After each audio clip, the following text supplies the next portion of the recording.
Welcome back to the Miniature Skater channel if you're already subscribed, and welcome if you're new here.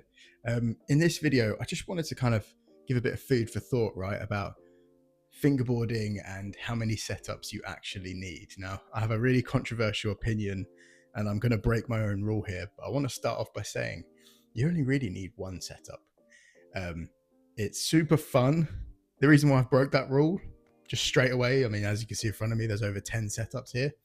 It's super fun to collect lots of setups, and they all each deck has an individual mold shape, you know, different wheels, different truck combinations, and it kind of all gives a different feel, right? So it's super fun to get all these different setups, don't get me wrong.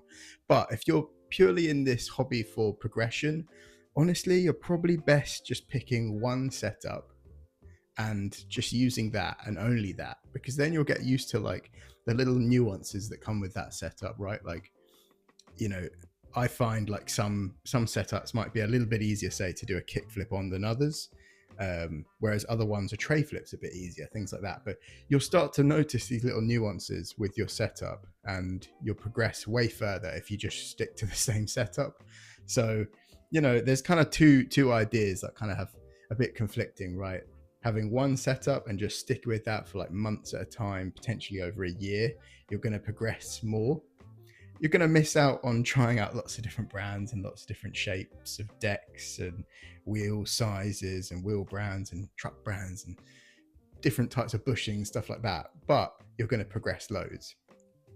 So, you know, you could maybe collect setups like I do. Honestly, mostly for fun. Like, I enjoy having the different setups, and I enjoy like using it for a good few months.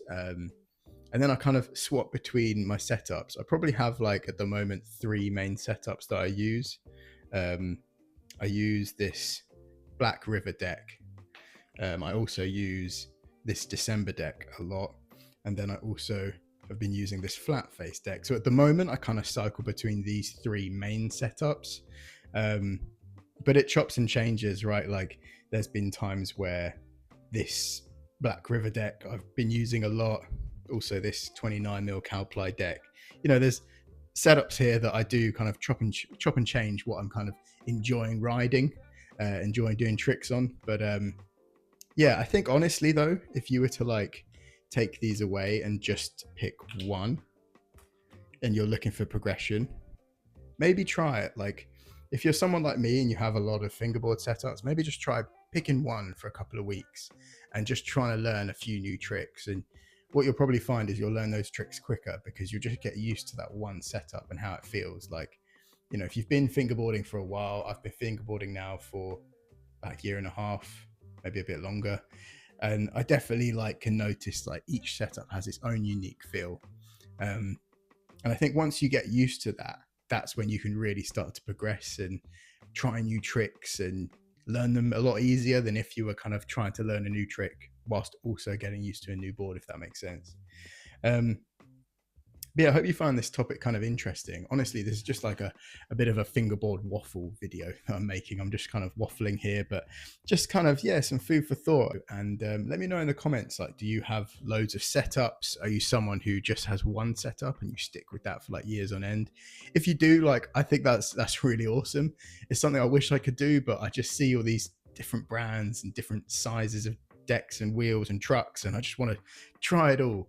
It's the same with obstacles for me. I want to kind of try a lot of like different brands and things out there, but I really do commend and respect people that just have like one solid setup that they've used for like a few years. And I'm kind of thinking I need to try that now. Like, I'm at a point where I've made quite a good amount of progression over the last 6 months in the hobby, but I want to progress further. I want to start doing, you know, some really cool tricks. Like, I've got in my mind to do a fingerboard video, like similar to like the Day One song video that came out a while back. But it was like lots of manual tricks, really technical. I've got that idea in my head, right? And so to do that, I'm going to need to learn loads of tricks into manuals and tricks out of manuals and stuff. And I'll definitely upload that video here if it ever sort of comes into life, that video. But yeah, I think in order to do that, in order for me to get better in this hobby, I need to just focus on one setup. You'll still see me, I'm sure, in videos using other setups, but I think apart from videos, like if it's just me and I'm having 10-minute session, half an hour session, I'm going to try and just stick to one setup. But yeah, let me know in the comments. I think it'd be really interesting to get a bit of a conversation going there. Or are you someone like me who has collected 10 plus setups and you're just looking to collect more? Because it is super satisfying. There's something about setting up a fresh setup, putting new trucks on a deck, gripping it up, putting wheels on. And then it's also fun to then like play around with like, oh, bigger wheels are quite fun with this setup, or smaller wheels work better with this setup. I don't know. So it's just super fun. And it's a cool part of the hobby, right? Like, I always think of it as like there's two sides of it. There's the like picking one setup and just rolling with that for like a year and progressing, getting really good at tricks, which for me, I think it's what it's about. Maybe 70-80% of this hobby is about for me. But then the other kind of 20-30% is like collecting lots of cool stuff. It's got a little bit of a collector's element, this hobby, I'm finding. Yeah, don't know if anyone agrees with that in the comments, but interested to know. But I hope you found this waffle interesting, and I'll catch you in the next video. But until then, enjoy your fingerboarding hobby, no matter how many setups you got, no matter what tricks you're going for. Have a good one. I'll catch you soon.